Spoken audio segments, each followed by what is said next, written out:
So welcome everybody, and thank you for zooming in this afternoon. We know how busy things get on the farms, and we really appreciate your hard work and everything that you do on your day-to-day, and for the time that you're giving up this afternoon to join us. So we really do appreciate that.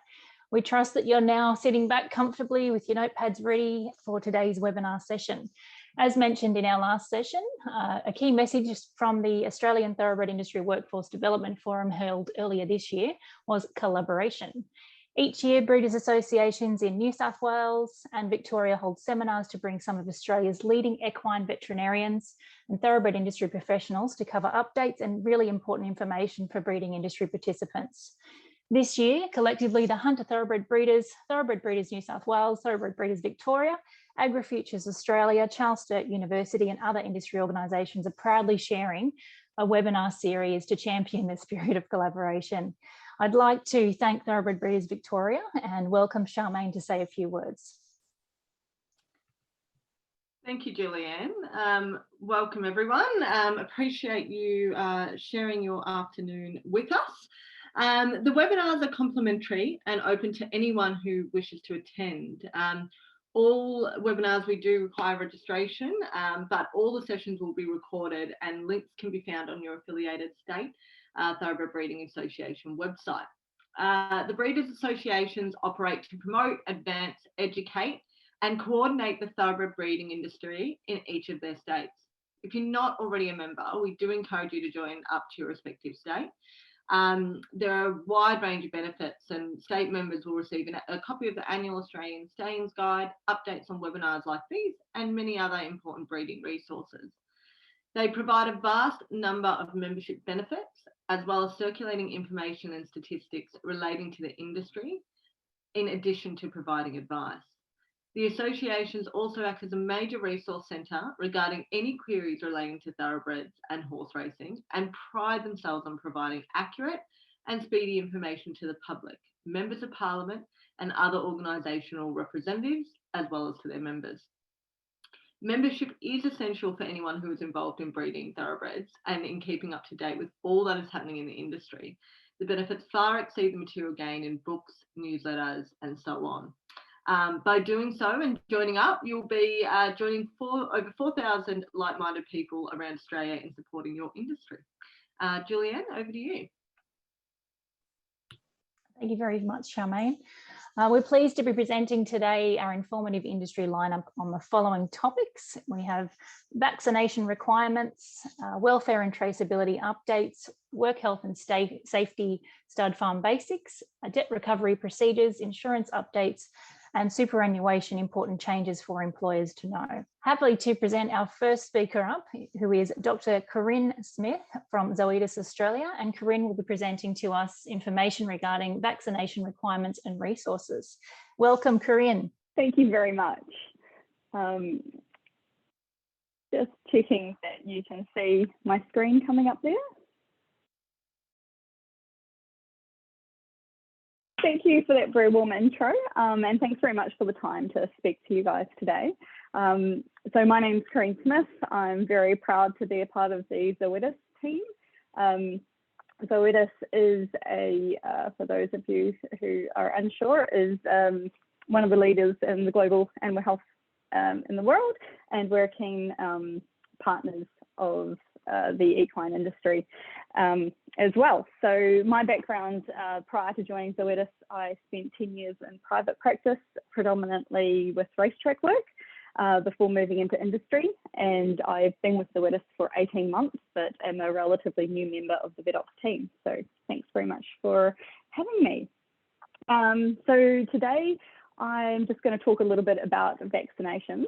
It's a huge topic and a very important one. So the aim today is just to give a bit of a brief overview as to what's available and the resources we have that may be able to help with that coordination on farm, given that there are lots of important diseases to protect against. I know that can be quite a big job, so any way that we can help to make that process easier with regards to record keeping and resources and protocols, then please don't hesitate to reach out. So just briefly, having some technical issues already. Excellent. Here we go. So why vaccinate? Which diseases you can vaccinate against, and when should you vaccinate? I'm sure everyone has heard, well too much about the word vaccinate recently, and we're going to hear a whole lot more about it, no doubt. But in animal medicine, as well as human health, it's a very important way to protect the community from a number of serious diseases. So why we want to vaccinate on the studs is to protect the most vulnerable in the community, which are the foals, and to protect the whole population from a variety of different serious diseases, so that we can minimise loss and time spent treating those cases. And prevention is far better than cure. So it's a simplest and most cost-effective way of preventing those diseases. Animals that have a disease-free start to life are likely to mature faster, mature stronger, and perform better in the long run. So what diseases are important? With our equine friends, there are a lot of them. So those being Hendra, tetanus, strangles, herpes virus, rotavirus, and salmonella. I'm sure you've all heard of them, and you're all already vaccinating against these diseases. If you want more information specifically about each one, then please don't hesitate to reach out to your local Zoetis rep. Each of these diseases has a different vaccination protocol surrounding it, and potentially different aims depending on what the disease is, whether it's protecting mares against abortion, or whether it's protecting foals from respiratory disease. So the logistics of coordinating these all on farm is what we're here to sort of help with. We are just going to talk a little bit about one of these, that being the Hendra virus, because not only does it have important horse health implications, it's also very important in terms of human health. So Hendra virus is a zoonotic disease. Its natural host in the wild is the flying fox, and periodically this disease can spill over from the flying fox to horses via contact with infected bat body fluids. From there, it can spread horse to horse and horse to human. Since the discovery of Hendra virus in 1994, there have been over 100 horse cases and 7 cases in humans. All of these horse cases have been confined to date to Queensland and New South Wales, including that case I'm sure everyone is familiar with in the Upper Hunter Valley in 2019. So despite the fact disease has only been picked up in horses in these areas, it is known to be prevalent in bats across a wider range of Australia. So the reason this is so important is that it has a 80% fatality with our equine friends and over a 50% human fatality, so very serious. Symptoms can be, in the horse, can be vague and non-specific, which means that you can't determine whether something is Hendra or not just by looking at the animal. They have a wide range of potential clinical signs and disease symptoms, and a variety of combinations of those two, ranging from very serious to sometimes just mild colic-like symptoms. So vaccination is by far the best protection. The other reason it's important to have a Hendra plan is not just to protect the horses and the humans, but potentially having a Hendra case on a farm can have huge implications outside of that as well, because it's a notifiable disease.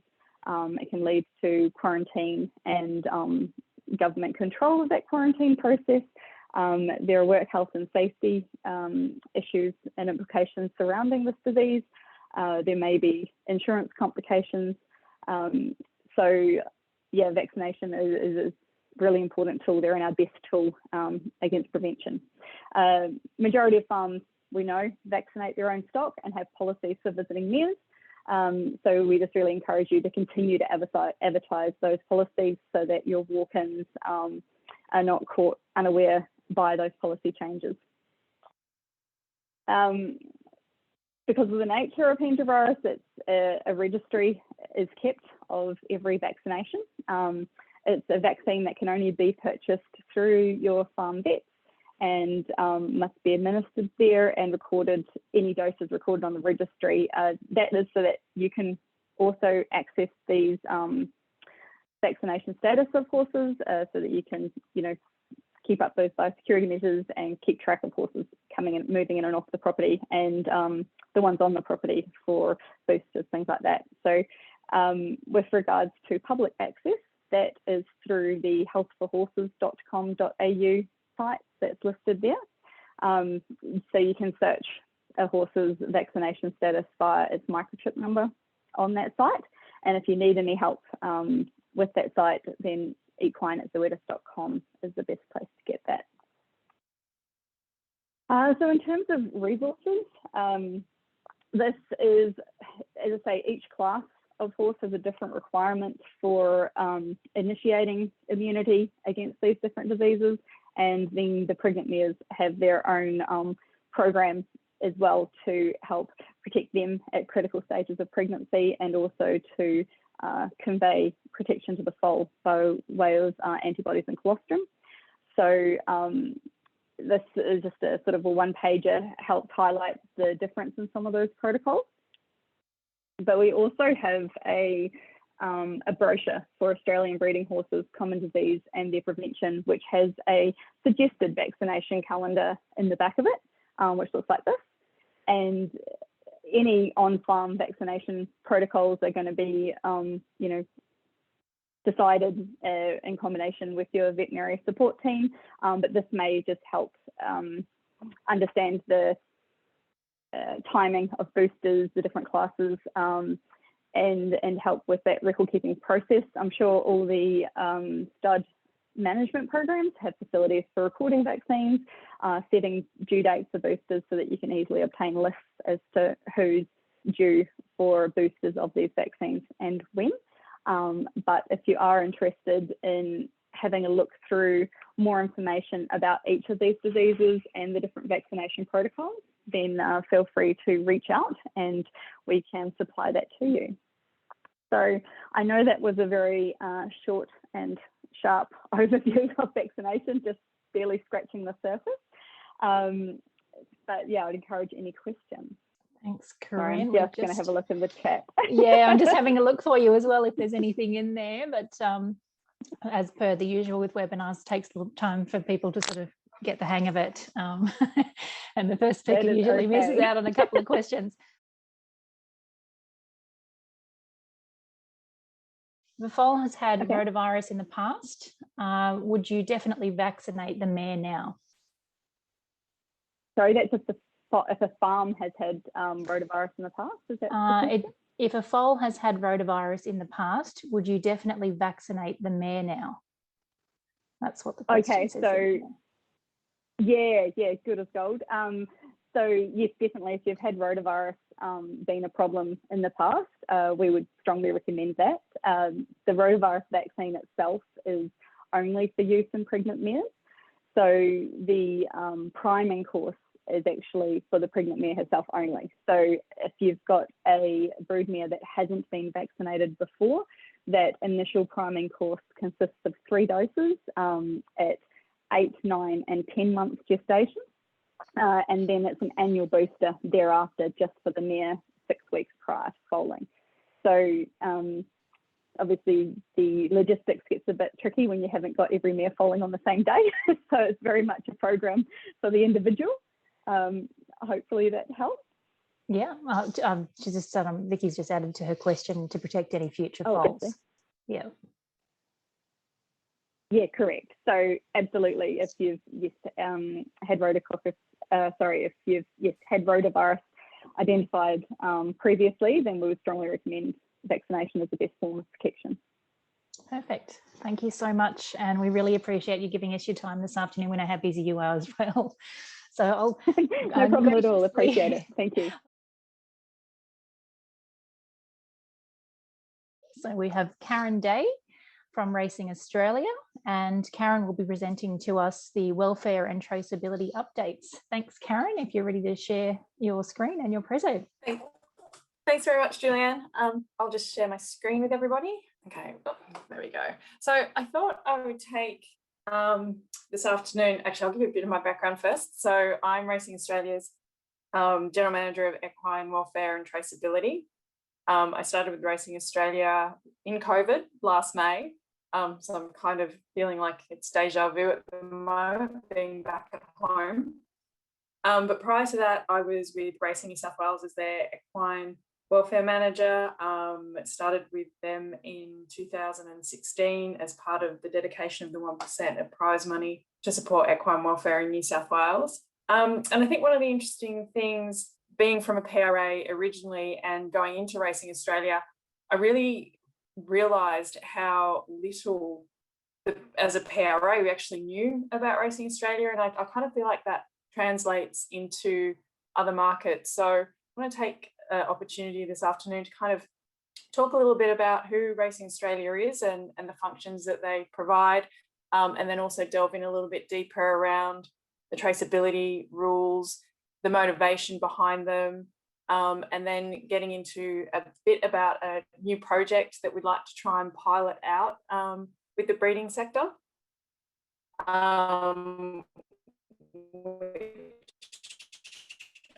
Might have to try and demonstrate it on my phone. I tried to link it to my computer and it wasn't going to work. So we'll see how we go at the end of the presentation.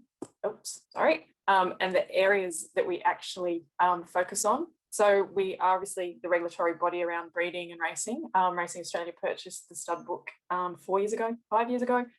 So you have that really, I guess, combined approach that it's the thoroughbred industry that is both racing and breeding, and the two very much go hand in hand.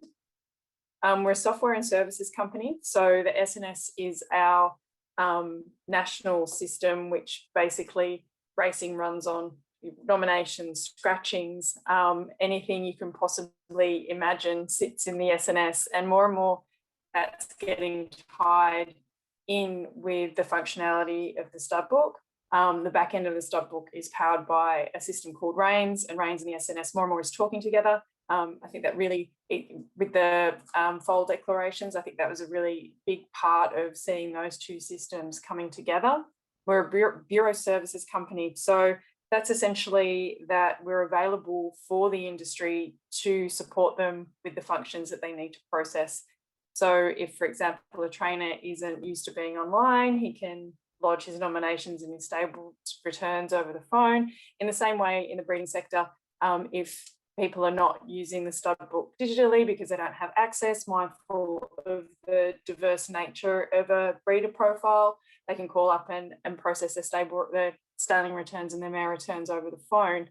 And we're a content management and licensing company, and that is we provide all the information that surrounds producing race day books. We provide information into third-party partners like Ardex, which I imagine a lot of you on the call today use in regards to the data that we have available. And then we have multiple brands, I guess, that sit within Racing Australia that provide different functionality. So Racing Australia, predominantly at racingaustralia.horse, the stud book. The Equine Genetics Research Centre, which I'm going to touch on a little bit later, that they have some new developments that they're wanting to work on as a team, which are quite interesting. And I think, Julian, it's probably, Tash would be great to present at one of these webinars at some point. She's the director of the Genetics Research Centre. Then we have myhorseracing.horse, which is predominantly the portal for owners and trainers to be able, again, to process their paperwork, to participate in racing and to adhere to their obligations. Racing Jobs, so that's a dedicated location that the industry can use to recruit staff and for staff if they're looking for roles to actively participate in roles. Recently, we held a joint forum session with with all the industry to talk about obtaining training and retaining staff, knowing how big an issue it is for us as a collective. And then recently, we've adopted the Australian Racing Hall of Fame. So we're managing that as an asset now. So we're looking to expand that. And then we have a racehorse syndication service that we offer as well. And then just a breakdown of our shareholders. to, I guess, understanding that the PRAs are predominantly primary shareholders of Racing Australia, and how that is split across the state and the country. I know there's always a lot of conjecture about the battle between Racing Vic and Racing New South Wales, but there's an awful lot of work behind the scenes that actually happens where we do work as a collective, and it is very unified. So I think that just gives an indication of the breadth of the sport and the industry that we're involved in across the country. And then we provide products and services. As I touched on, the myhorseracing.horse, racing jobs. In development is Jockey Assist, which is a destination for riders and their management teams to manage rides and communications. Race Ticks, which is the ticketing tool for race day. And then there's the Horse Traceability app, which I'll go into in a little bit more detail later on. But essentially what we're trialling at the moment with stewards is a mobile phone application that is Bluetooth enabled with your scanner. And so once you scan a horse, if it's connected to your phone, then you're able to process a series of functions, which then update real time into the SNS. And all those records will sit up against a horse. So I guess when we're talking traceability and that idea of what is the location of a horse at any particular time, this particular app is being developed so that whole process can be automated, and that then obligations are met in not only a timely fashion, but it won't actually have to interrupt your day, understanding how busy everybody is, especially working in horses, it just never ends. Then thought I'd go into a little bit about welfare and traceability, and I guess the motivation behind what we're trying to achieve. And while the catalyst for a lot of this development, if you looked at it from a public facing point of view, it was 730 report, traceability, responsibility. But I think the whole entire industry had been working on how we are more accountable, how are we more transparent in regards to making people understand how well we care for our horses, how important that they are to us, and for us, when they slip through the cracks, we know that the traceability rules were developed and continue. I think that's the most important part. And I know internally when we're discussing it, it's like we've made these rules for us to be able to invest in the technology. So, and that will just continue to develop. So we're kind of at the start of this journey. And what this allowed us to do was really refine what the categories of our horses are as they go through the program of breeding into racing and then post-race. I think that's one of the expectations that definitely from a public facing point of view is that we do have a whole of life responsibility. And while to a certain extent, we have to manage that around a jurisdictional position, if we can make ourselves as available as possible to say, please share information with us so we can record it, so it's available and it's up to date. It's not about trying to, I guess, have a big stick of you must know where your horses are, and it's more we want to know where they are so records are complete, and we're able to be really public facing and proud of how we manage our horses. And I think the really important thing for everyone to remember is that thoroughbreds are actually more regulated and we have more oversight than any other breed. We've been microchipping for 20 years. We've been branding and identifying them since the beginning of the stud book. So while it sort of feels like there's a focus on this particular category, we've actually been doing it for a really long time and doing it really well. It's just that now we have the opportunity to be able to be more front-facing on it.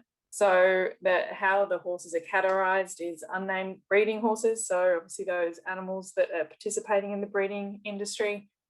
With the new traceability rules, there is that idea of ownership which has been established.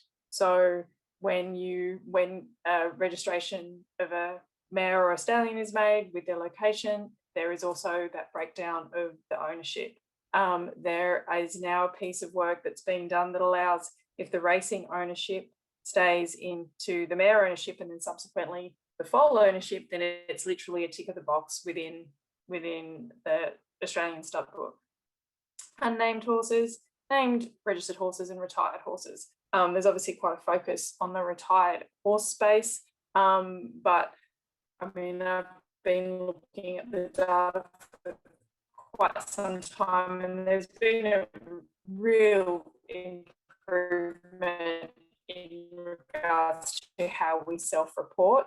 And I think that's the other thing, that putting these rules in place and processes in place, it means when our detractors, which we know we have, try and, I guess, detract as they do, it's like, well, no, we actually have a really strong process of self-regulation that, while you might not understand it because you're not in our sport or in our industry, the systems are there in place that allow us to be accountable.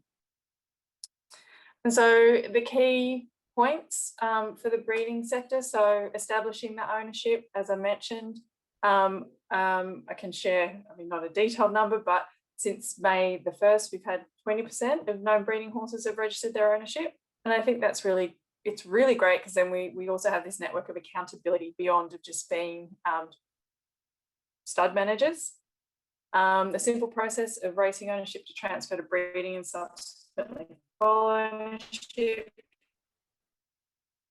I think the other thing is all transactions are recognised as an interaction, as they now include location. So constantly required. It's like, no, if we have any kind of, I guess, click in our system that says, yep, that horse is still in breeding, then the location information is automatic with that.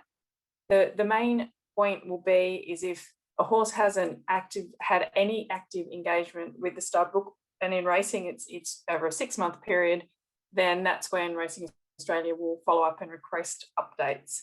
And the update would start being reminded 30 days before any action is required to be taken.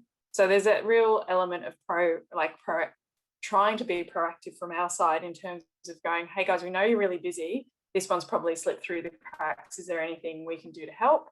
I think the other thing that you are able to do in when you engage with the stud book, if you've got questions about what location we have recorded, we can provide information around those mares that have had previous location information.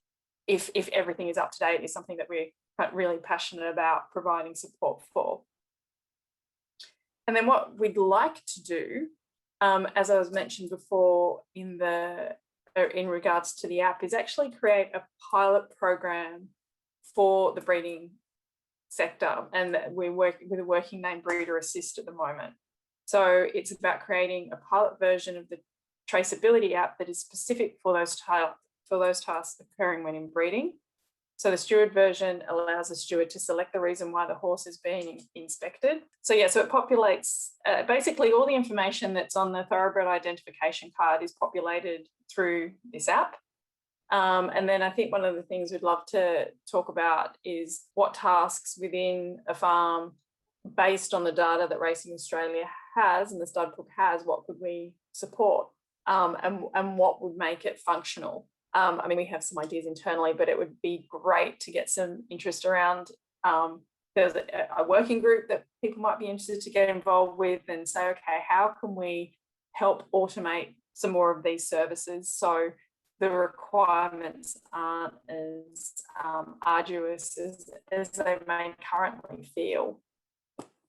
And then I just wanted to touch a little bit on the research and development aspect of what we do in regards to the Equine Genetic Research Centre that shares an office with Julianne. So she's very familiar with the guys next door and the services that they provide. So they provide genetic testing not only in the thoroughbred sector, but also across 26 other equine breeds, parentage verifications, DNA profiles and genetic testing. And the other services they provide are integrity and forensic. So that has a lot to do, I guess the hot topic for those guys at the moment is gene doping and how that could impact the integrity of our sport. and they're interested in developing new services for the breeding sector. So more pathogen testing, like the COVID test, surrounding sexually transmitted diseases, respiratory disease, and gastrointestinal disease. So that is me.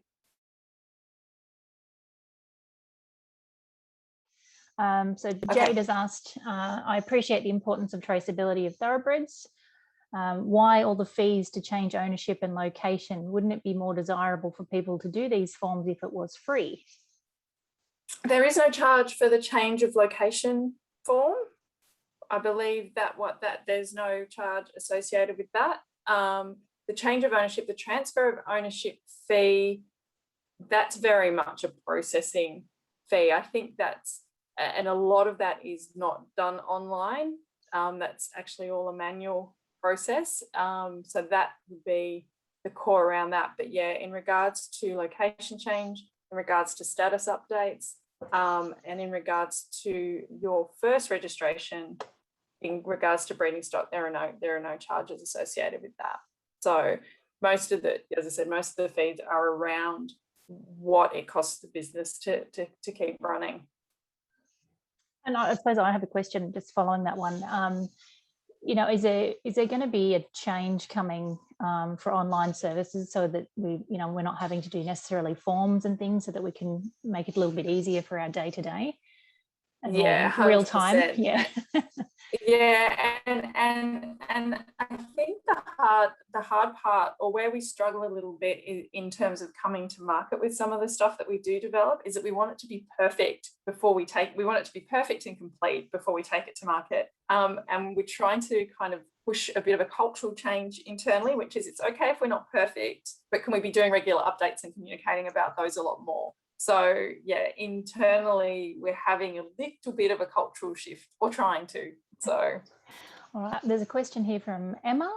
Would the traceability app potentially be available for the breeding side of the industry? It would definitely be helpful in a stallion covering barn situation to trace where the mares have been coming to and from, or outside staff to access the most recent information. Yeah, and that's the interesting thing with the app, is that you can keep the history on your phone. So you can pull up the history of a particular horse of where it has been scanned. So yeah, we would love to explore how we develop a pilot group and who would be interested in it. So yeah, that's definitely high on our list of things to achieve in the next 12 months. Well, I guess we'll be in touch with you then, Karen, and just try and collaborate with anyone each of the states and see what we can do. Anyone who wants to put their hand up and say we think this is a good idea, would love to get involved. So happy to have the chat and want it to be national. Don't just want it to be, focused on the Hunter Valley. It's like, it needs to work for everybody in all situations. We do have an issue with some connectivity in some regions. So we are working on a solution whereby you can connect, you can store the data, but then once you're online, that it feeds straight through into the app functionality. So yeah, we do understand the struggle in some remote areas where you can't always have connectivity. So that's something that's being worked on. Perfect. And one thing that everybody would like is photos, but we haven't worked out how we build that as part of the functionality as well. IT changes every minute, it seems, so it's always keeping up is the hard part. I guess you mentioned before about the working group. I'm sure there's a lot of people that are attending that would like to be, involved in that. And how would they go about registering an interest, let's say? Reach out. Happy for them to reach out to me, or reach out to your association and funnel it through yourselves.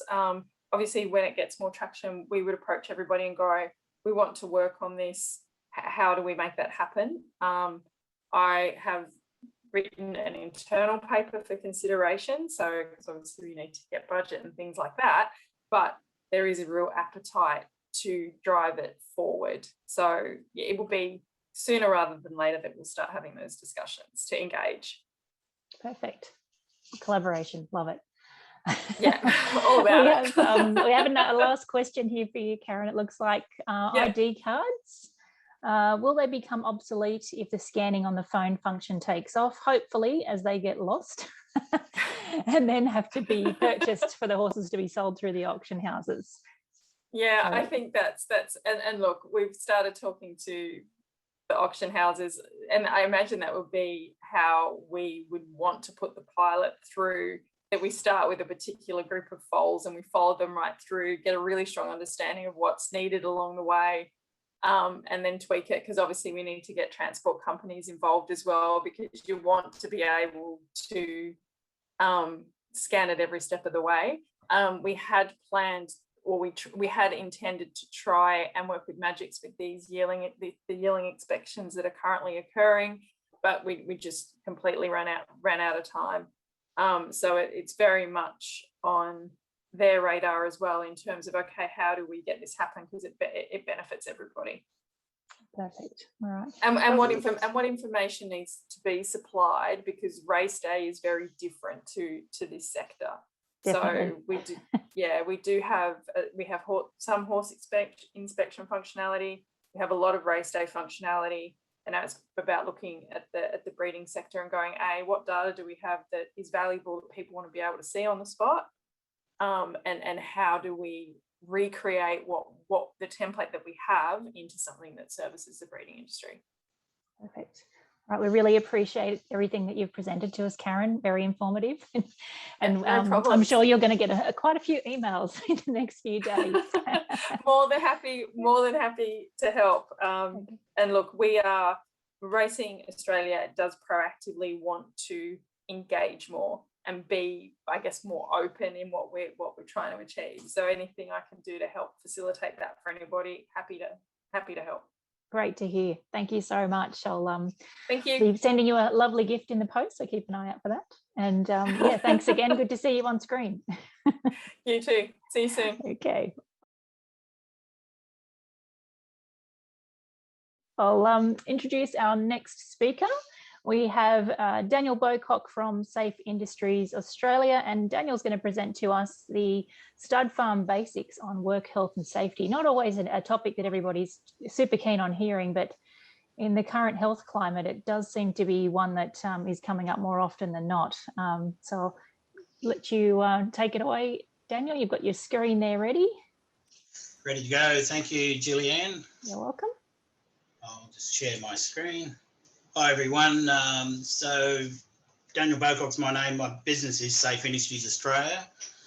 We are working right throughout Australia. We have clients in large studs, small studs, racing trainers, race clubs, and also a lot of smaller other different sort of industries. But our main focus is in the thoroughbred and in the agricultural industry.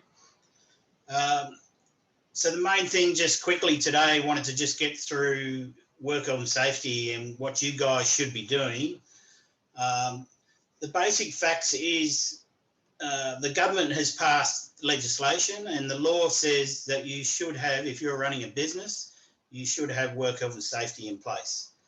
And that means whether you're a sole operator or you hire 10 people or you employ 50 people or 1,000 people, everyone should have a work health and safety system in place. And the reason why we want to do this is twofold. One, obviously, the first one for us and for most of the country is we don't want people injured in the workplace anymore. We want them to go home to their families at the end of the day. So that's obviously the priority for everyone. And you can see just quickly, if you can see the industry stats, the problem with the agricultural industry and the horse industry, it's one of the worst industries to work in for injuries and fatalities. So, which is a bit of a shame on our industry, and we need to get much better at that. It's more dangerous to work in agriculture than it is to work in an underground mining site. So we need to get better at this. The main things, and work health and safety, I could talk about it for hours, but I haven't got that long today. So the main thing that you guys need to be ticking off is just do the basics. Everybody gets a bit bogged down with, work on safety, I haven't got the time, and so they put their head in the sand. What we've found with Safe Work Australia is if you have a go, they will help you out. If you put your head in the sand, then they will roll their sleeves up and make an example of you. So if you take anything away from today, I would suggest is just do something in the work health and safety for your business. Start somewhere, do something, and you're already then way down the track of mitigating any serious prosecutions and if you have a serious injury or accident. So the first step, we work from the basics. So the first thing is get a system in place, which means get some work health and safety policies in place and some procedures. The procedures are the important one, which is the focus is how do you go safely about driving a tractor, a quad bike, handling a horse, catching a foal, handling a stallion in the stallion barn? Have you got safety procedures in place for those? And you need a paper trail of that. You need it written down somewhere so that we know that you have evidence of that. Once you have those policies and procedures drafted and whatnot, then you do formal inductions. So you induct anybody that's going to be working for you or on your place, you induct them through those policies and procedures. So you tick the box to say, we've identified and we've told them what the hazards are and here are the safety procedures. The other one that a lot of people miss out and we're finding a lot of prosecutions around is contractors. The problem with a contractor is as soon as they come on your place, they're under your work health and safety guidelines. So you have a duty of care to ensure their health and safety while they're on your site. How it's supposed to work, the contractor should have their own work health and safety, and you ask for a copy of that and some written evidence to show that they're going to do their job safely and that any staff they bring with them have been inducted through that and they're going to do their job safely. The problem is we're finding a lot of contractors, I haven't found a farrier yet with work health and safety. So there's lots of contractors coming onto your place, and a fencing contractor, a spray contractor, the person comes and handles the weanlings during the year. All these people should have their own work health and safety if they're running their own business. If they don't, then you need to be doing something to check off that they're going to do their job safely. So our suggestion always is if they haven't got their own, then you induct them through your own work health and safety, and you can tick that box. There's been a lot around injury reporting and incident management. I think most people are very well on top of that because you've got the insurance and workers' comp and all that. So, but that's obviously a very important one that you must be reporting injuries, you must be recording injuries and doing that. First aid is always one sometimes is missed out on. It doesn't cost a lot to put a few first aid boxes around your work site and make sure everybody knows where they are and make sure that they're kept up to date. If you have a reasonable number of people and you're a bit out of town and a bit more remote, or you know that it's going to take a fair while to get an emergency service to you in a first aid emergency, then it is worthwhile getting some of your staff or somebody on the place with some first aid training so that they're certified and they can offer some first aid while you're still waiting for emergency services. Fire and emergency procedures, so having some fire extinguishers actually in the workplace or fire hose, having some sort of emergency plan of what you're going to do if a bushfire starts rumbling over the top of your property. Where are you going to move the horses to? Where are the safe spots? What's the system? So having that in place is very important. You should have some fire and emergency stuff through your work on safety inductions and have a plan. Working alone is one of the biggest killers in the agricultural industry and horse industry.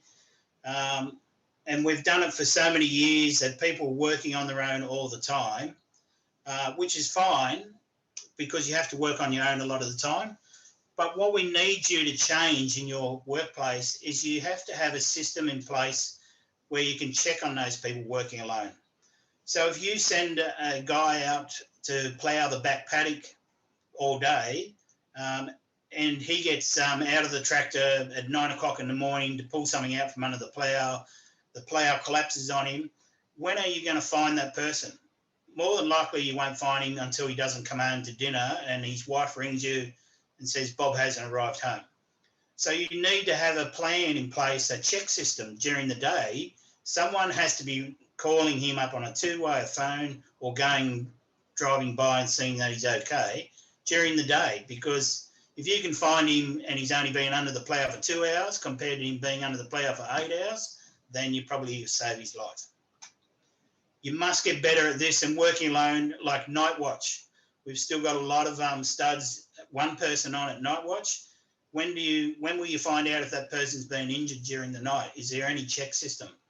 So we have a lot of studs are actually talking to each other during the night and have a proper procedure in place that they check in each hour with each other. So, and if they don't hear from them, they can ring someone on the stud to say, go and check your night watch person. Hazard warnings and PPE signage. One of the greatest things for getting the message across about work-on safety is some warning signage. Having some PPE signage and warning signage in your workplace. If you've got a workshop, put some signs up on the walls telling people to wear their eye protection, their hearing protection. If it's down at near where all the vet chemicals are kept, PPE about wearing gloves, reading safety data sheets, all those sorts of things. It's a great way and a very simple, cheap way to get that information across. So just quickly, PCBU, this is the new term in work-on safety legislation, which means person conducting a business or undertaking. The main thing you're trying to do is you have to identify what the hazards are in your workplace. You have to ensure that they're aware of those hazards and tell them what are the safety controls to reduce the risk of the hazard. So it's pretty simple. Workers should be inducted through the policies, as we said. A record of this induction, very important that you have some sort of written or digital record of this induction so that you can go back on that. And records is a bit like tax. You should be keeping anything that you do work-on safety-wise, you should be keeping for 7 years as a record. And that's all I've got. I've made it very quick and short. I hope that was enough information. And if you've got any questions, I'll be happy to answer those. Thanks very much, Daniel. Really appreciate your time. Your presentations are always very, very clear and to the point, which we love that.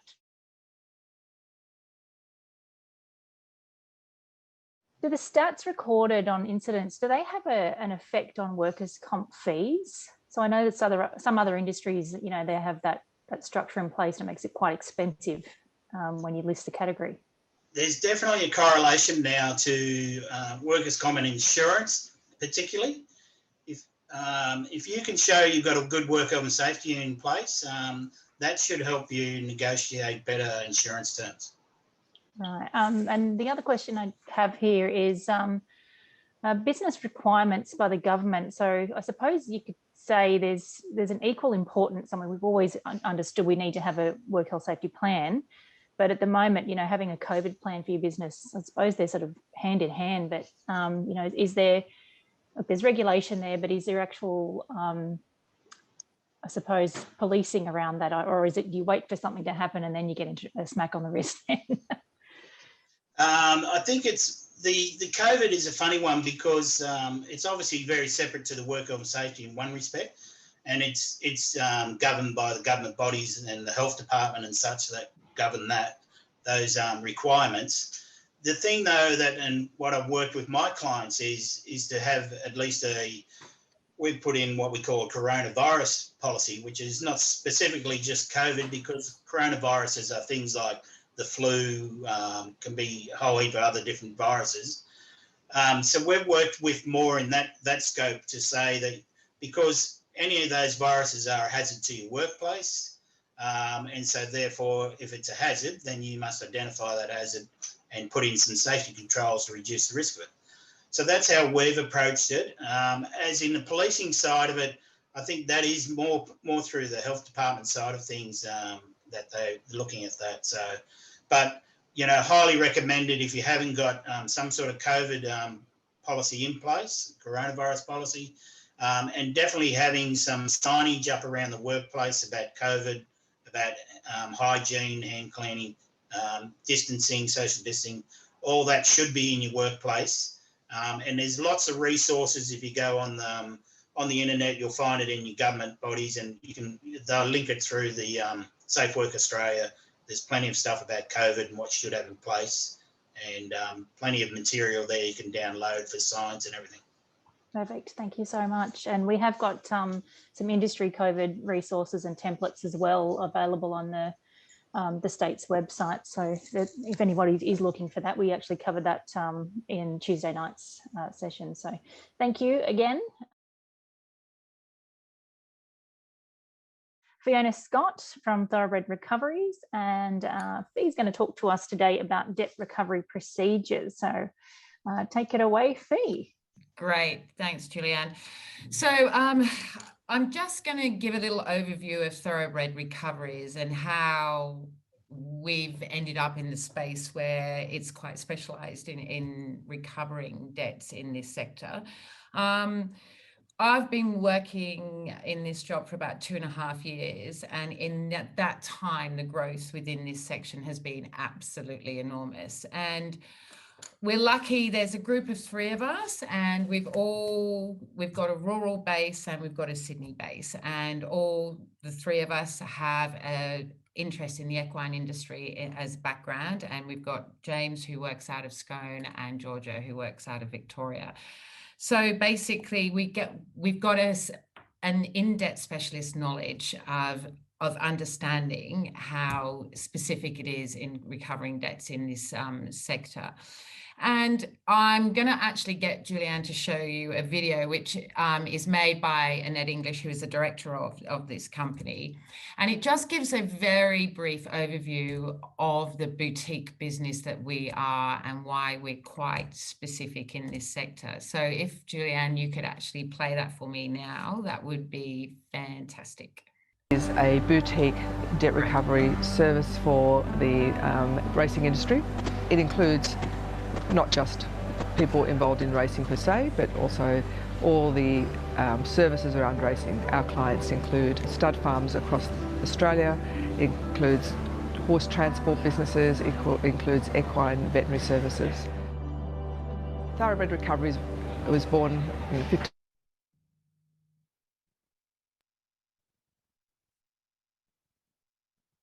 is today's debtor is tomorrow's client. Being a boutique service means we understand not only the idiosyncrasies of the thoroughbred industry, but the processes that are available within the industry to collect that money. Thoroughbred Recoveries have been in partnership with Prism for about 2 years, which has been an exciting partnership for us. We both see that we're acting for and to help all parts of the thoroughbred industry. Through Prism, they have been able to identify the process of using modern day technologies to streamline the business solutions for people in the horse industry. We've seen that as a natural partner for us, because we are very focused on using all possible mechanisms to streamline debt recovery and cash management for our clients.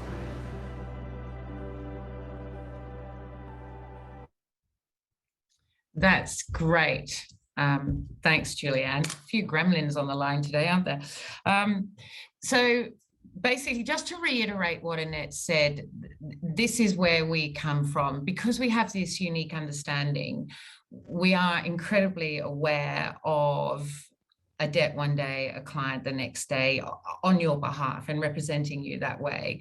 And we also are understanding all the different intricate agreements that are made, either whether it's, just with the syndication, a syndicator, a vet, part owner, full owner. So for this, we can actually give you some strong support in knowing where to go to recover your debt. To carry on from that, our business is to give you resolution to your debt. And with that specialized knowledge and understanding, each debt is unique. We can give you some sort of some outcome necessary in all these debts. I mean, it would be great to say to you, yeah, look, there is just one policy to follow with recovering debts, but it is just so incredibly different. Your terms and conditions are very relevant with how we can recover that debt and what enforcement action we can take. I mean, that is something that has to be considered. The information that is gathered on starting a business relationship with these people, whether you actually have all the means to contact them, the telephone number. I mean, that is the one thing that can be thoroughly recommended, is every transaction, you know, and client. Whilst at the time it's good, when it does hit a rocky road, it is a little bit difficult. So it's always good to put yourself in a position that you are insured of the knowledge that you need if things happen to go wrong, and hopefully they don't. But you know, that good system of taking a copy of a driver's license, having an address to go through, and you know, be able to reach people is a really good base to work upon as you're gathering information. And all this, as I say, really does give the way that we're going to go to help you recover that debt. And you can say, well, why would you outsource this, where, you know, there is the ability for you to ring and email these people yourself?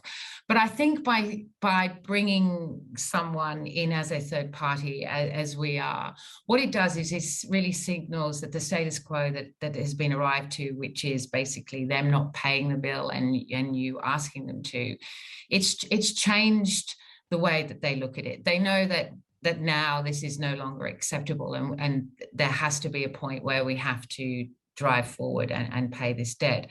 And for you as our client, one of the most important things of your business is obviously your cash flow, and you need a constant cash flow to keep the business going. It's one of the worst enemies of any business, which is including mine, is that you need a cash flow, and we're very respectful of that. So look, all of us are here, all the three of us are here, and it is easy to discuss what you need and how we can help you.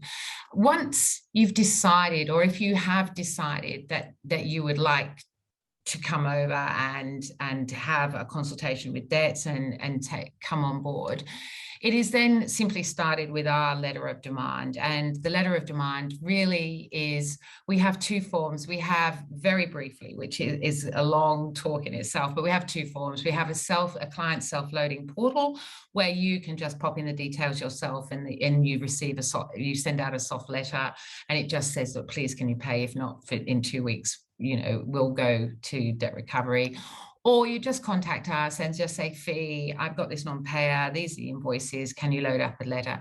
And we then initiate a letter, which really is just telling them that we are taking carriage of that debt, and we will go forward and try and reach some resolution to this on behalf of our client. And quite often you find that also with this third party, because we use that initial letter of demand, and then we use a lot of calling and interactive action with them, we actually find the reason why it isn't paid. Like, it's not always as black and white, and quite often as that third party, you will find why this debt isn't being paid, which will bring it to an easier resolution.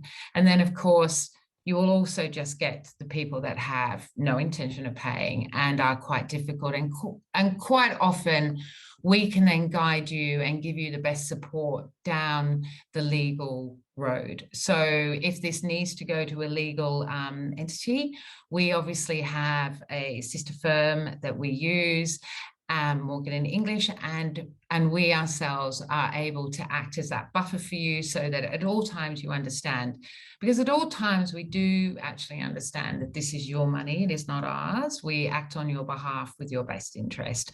So we are totally approachable in all of this. Each debt, again, I have to reiterate, is totally unique, and you know, we can help and guide you with the process of recovering the money that is owed to you. So look, it is always great to just jump on the phone. We're really easily reachable. There's a website with our address and phone numbers and whatever, or or it's the best way to look. We have media, Facebook, etc., to contact us.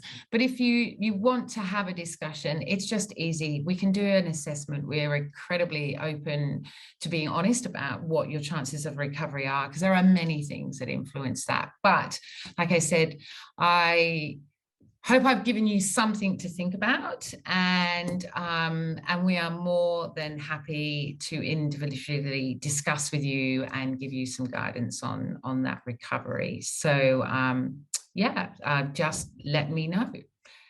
Thank you, Fee. That was very informative. I think obviously this is an area that I know I've had some of my breeders, and no doubt it's not different across the country, expressing that they need some help in this area. So very useful information, and we'll make sure that people get your details as well if they need help in the future.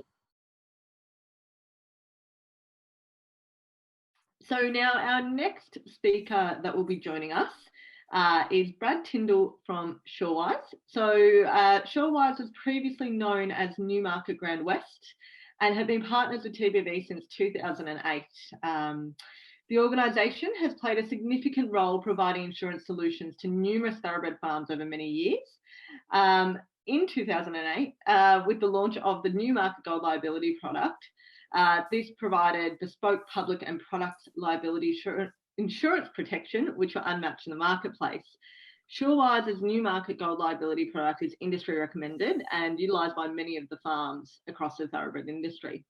Surewise remains strongly committed to the success of the Victorian thoroughbred industry, a position that's made clear by the long-standing relationship with TBV and the large contingent of clients across Victoria and I know Australia. So today we have Brad, who is going to take us through some really important updates ahead of the season, just about obviously some things that are going on. And I am just going to grab up your presentation now. Brad, it's decided it doesn't want to play. How are you going, Brad? Good, thank you. I'm good.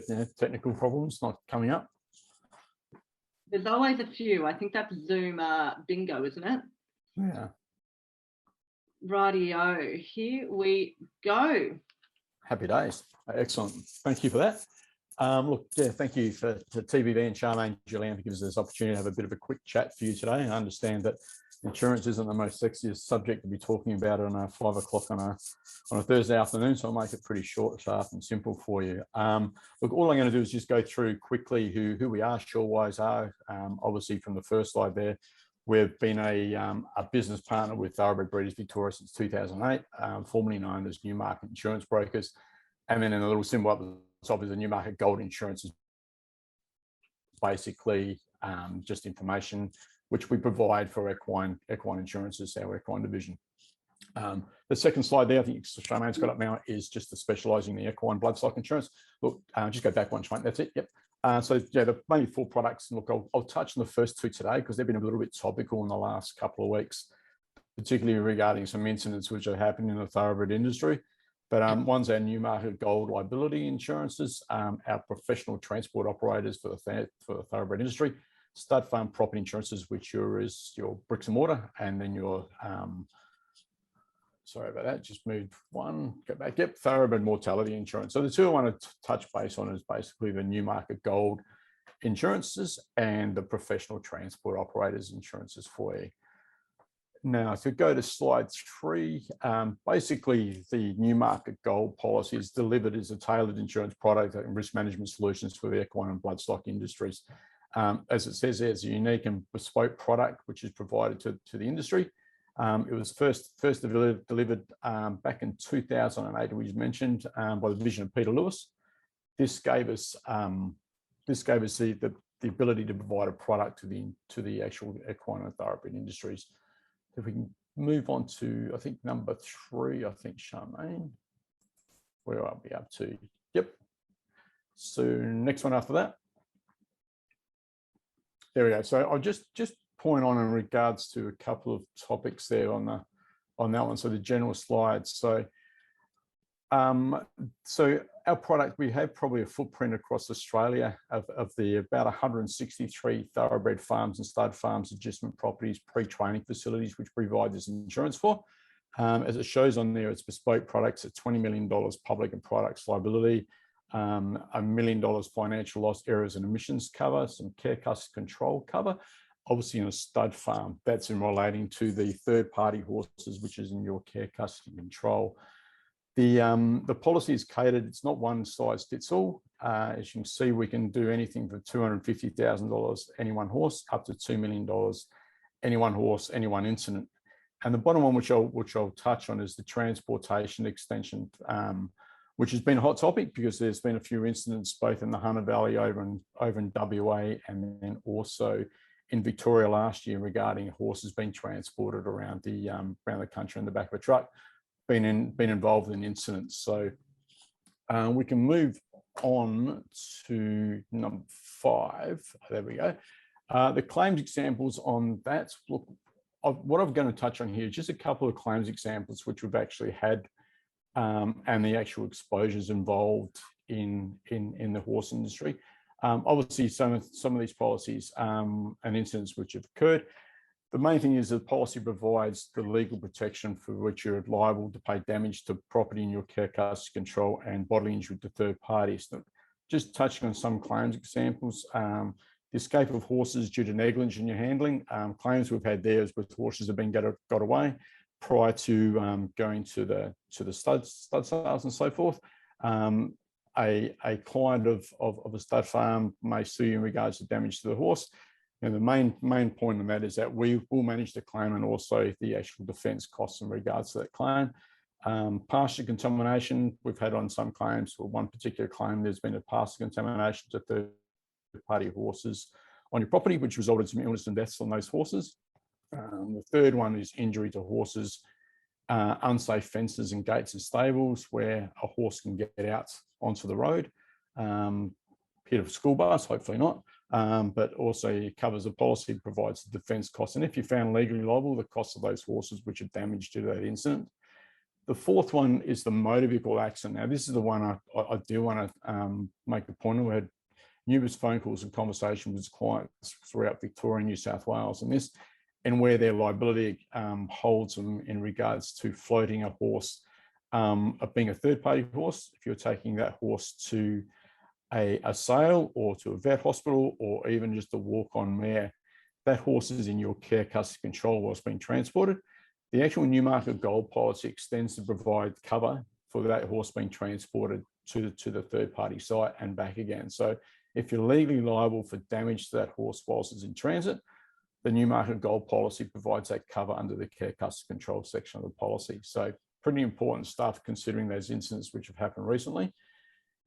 Number 5, I'll just put that one in there. It's not probably just particular to the equine industry, but it's also probably segues into a little bit to the previous we talked about with the OH&S and contractor payments and subcontractors working in property. The claims we've had on that particular one is probably our largest claim. It's been subcontractors coming onto your property, and an example of that would be a farrier or a vet. If they're injured on your property, the actual can be a liability claim under your liability policy.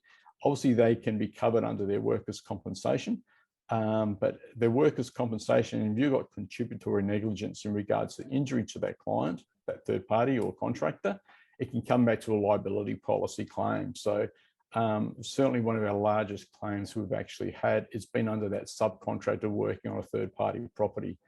So something we can, certainly we can talk about with the clients if they've got concerns, but certainly one of the things we ask is questions in regards to how many contractors and subcontractors do work onto your property. Just the next slide, Charmaine. Look, I'll touch on this as well. This isn't just the farm insurances or the liability insurances, it's more in regards to the professional horse transportation. Due to those incidents which have happened recently, we've had a lot of horse transporters and farms making contact with us in regards to those incidents. And we have found that, look, there has been some inadequate insurance protection on some of the transport operators not having adequate insurance. It is a little bit technical for them.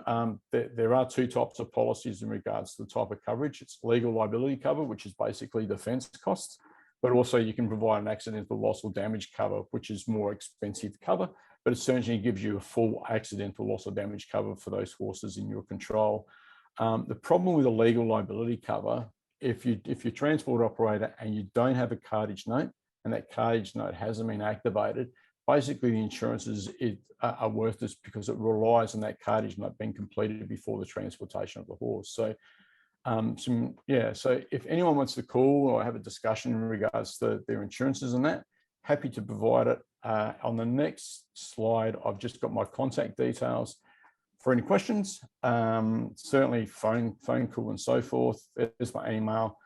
As I said, we do probably about 160 odd farms around Australia on our Newmarket Gold. It does give you the peace of mind in regards to your liability insurances for the farm. It's a bespoke product. It's actually been written for the stud farms, agistment properties, and broodmare farms. So, yeah, back to you, Charmaine. If any questions on that. Thank you, Brad. A very important topic ahead of the season. And I know you and I have spoken at length about this and the benefits that it does provide our farms, especially around some of that defence cost and everything else that, Newmarket, Surewise, takes on board and takes that peace of mind, I guess, or gives that peace of mind to the customer. So I don't think we have any questions and answers at the moment that I can see. So you've definitely covered that quite well, although there might be some that come through later on, and as Brad had up that slide was his details there, so please get in touch. Brad's always up for a chat, and he's always more than happy to help with any needs that you may have. So thank you so much, Brad, very much appreciated. Next speaker up, we have Jason Woodward from Nationwide Superannuation. And Jason got in touch with us recently. There are some really important changes to super for employers, which I was quite surprised about as well. And we had a conversation about it this afternoon. So I'll leave it to you, Jason. Thank you. Thank you, Julianne. And I do appreciate that I'm sitting between everybody and dinner. So I will keep this fairly quick. On the 1st of July, there's some pretty major changes that came through, and I'm going to share a checklist that I've shared with Julianne and Charmaine, and you're all more than welcome to get a copy of this from either of them, or I can forward this on to you, which has my details down the bottom as well. Now, the 1st of July had some pretty significant changes. The government's been talking about raising the level of SG, or the super guaranteed contribution amount. That went to 10% on the 1st of July. Now, the important thing about this, a lot of your workers may or may not realise that their take-home pay may have dropped by 0.5% because it's gone from 9.5 to 10%. And if you're not paying them that amount, you'll need to start or look at back paying them for what you haven't paid them at the moment. Now, in saying this, most of your software packages should have updated that information or that sort of amount for you, and it should be automatic. But it's not a bad idea to check with your accountant or your bookkeeper that this is happening. A lot of people get into a bit of a hole. It doesn't seem like a lot, 0.5%, but if you've got a decent workforce or a decent amount of people, this can add up pretty quickly if it's not being done correctly. So that's point 2 on the checklist. There's 6 areas there, but I won't go into them all. They're all pretty straightforward, and you should be, like, they're pretty much out in the public domain that you're aware about. The other one that I just wanted to harp on as well, and there's another point after this that I'll talk about, which is called account stapling. But point 5 there is, are you paying super on time? Now, this is a really important one to look at. If you're paying your super on time, you're entitled to a tax deduction. So it's important that you try and keep on time with that. And as some of the other speakers have talked about cash flow, this can be pretty important when it comes to cash flow as well. Freeing up that tax deduction at the end of the year or the end of your financial year with your accountant and making sure you're paying on time can see you get some reward back from the government for doing that as well. Now, that checklist, as I say, now it's available from the ladies at any time, or you can reach out to myself. If you look down the bottom of that, where to get help, my details are there if you want to jot those down or get them at a later date from either Charmaine or Julianne. I'm more than happy to talk to anyone at any time about any of these issues. Now, there was a big legislative change that came in called putting members' interest first. And what they're trying to do now with superannuation is make sure that nobody joining a company has more than one account. So there's a regime coming in from the tax office called account stapling, which staples your first account you started your working life with to your superannuation for the rest of your working life. So if someone joins your farm and doesn't have their superannuation details or doesn't know where they are, you'll now have to search through an ATO database to try and find their first superannuation. Sorry, I haven't shared that screen. I'll just share that now. There it is. Sorry about that. So the account stapling information is going to come in, and that's going to be from the 1st of November. So that's one to keep in mind when you're talking about looking at your new employees coming in from the 1st of November. Now that's, the government's got that through the Senate. It was supposed to come in on the 1st of July. But it's very important. If you're not looking for their stapled account, there can be penalties that the government will administer. But we have some ways to get around that and look at things so you can make it easy for yourself. And feel free to reach out to me to discuss this further. I'm forwarding both Julianne and Charmaine a summary of how this sort of works and what we're looking at doing for employers to help negate this. It's a big change. It's one they're very interested in adhering to. And the main reason is so people don't end up with multiple accounts. Years gone by, people have joined a company and said, I'll just go with your account, thinking they're super. It follows them, it doesn't.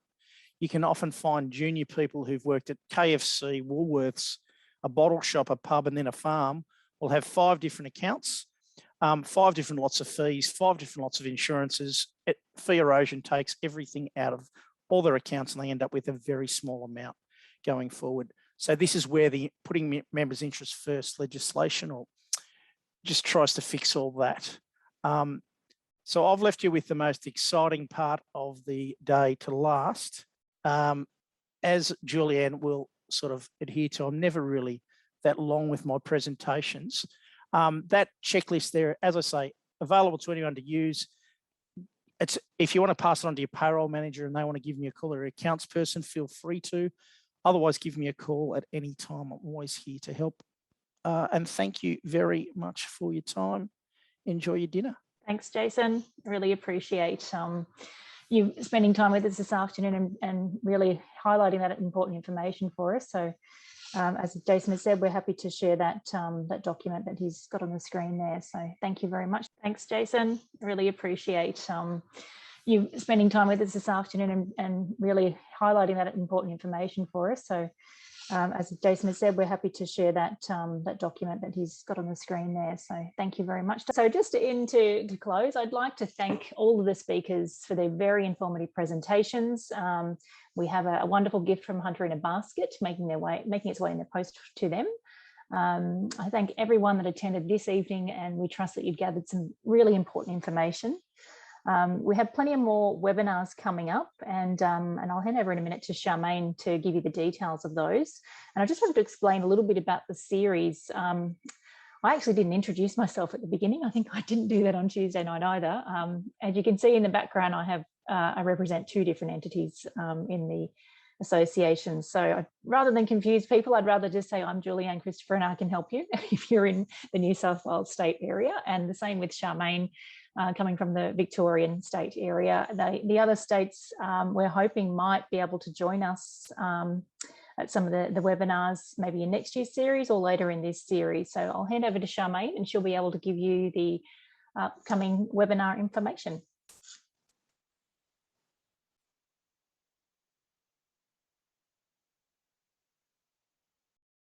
Charmaine, you're just on mute.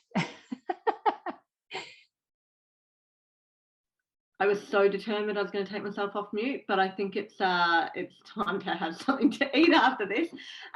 So thank you to all of our speakers. And look, we do have some upcoming webinars, as Julianne mentioned. So on Wednesday, the 18th of August, we'll hear from presenters from Admiral Equine Hospital around some topics around broodmares. So we'll have Dr. Victoria Charlesworth, Dr. Angus Adkins and Dr. Katie Wilcox joining us. That is from 7 p.m. And we'll try and whip through that as quickly as possible. So get your glasses of wine ready, and that will be a good session. So we've got infertility in the broodmare, endometriosis, oviduct surgery, and periparturient conditions in the broodmare.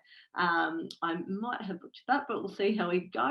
On Wednesday, the 25th of August, again from 7 p.m, We're joined by Dr. Liz Walmsley, Dr. Alex Hendren from Avenel Equine Hospital, and we'll be talking about the lame foal and septic arthritis in the foal, as well as conditions of the newborn foal. We're currently just finalising a session with AgriFutures. So AgriFutures are the body who we pay our research levies to as participants in the thoroughbred breeding industry, and they conduct a whole lot of research projects on our behalf. So they have some really interesting topics, and we're just finalising that. But once we do, we'll email that out to everyone. Along with Kentucky Equine Research, so on the 1st of September 2021 from 7:30 p.m, Dr. Clarissa Brown-Douglas will be talking about young horse nutrition, focusing on skeletal development. So that's a really good one to look at. And then on the 13th of October, which seems like a lifetime away, but it's coming up very close, Dr. Peter Huntington from KR will be talking about nutrition for yearling sales preparation and feeding management during the sales ahead of the sales season, which doesn't feel that far away now that the year is flying. So we'd love to see you there. Make sure you register. These are all complimentary, and I'll hand back over to Jules. Thanks, Shamri. So we have a few completed sessions from our series, and the recordings will be available through your state's Breeders Association. So do make sure you're a current member, and you'll receive a notice of any upcoming webinars so that you can register, and you can access the recordings and any other breeding information resources that may have been discussed or are currently available on their website. So please do check. Topics we've already covered so far, the Charles Sturt University and AgriFutures researchers, they were preparing for early breeding, foaling and post-foaling management, semen assessment and longevity, keeping the neonate alive, attention to common abnormalities and their treatments, as well as some new processes to improve and simplify success. So that was a really interesting webinar presented by the CSU. Then we had another Kentucky Equine Research from David Nash, and he was talking about water quality and pasture management. And on Tuesday night, we actually had timely breeding topics, assessing problem dry mares, assessing angular limb deformities, internal parasites and resistance, understanding salmonella, assessing placentitis mares, and on-farm biosecurity. So those resources will be available to your state. And we do thank everybody for attending. We understand that it's pressing with time, but we really appreciate you joining us, and we hope that you'll join us for the next few sessions. Thank you very much, everyone, and have a lovely evening.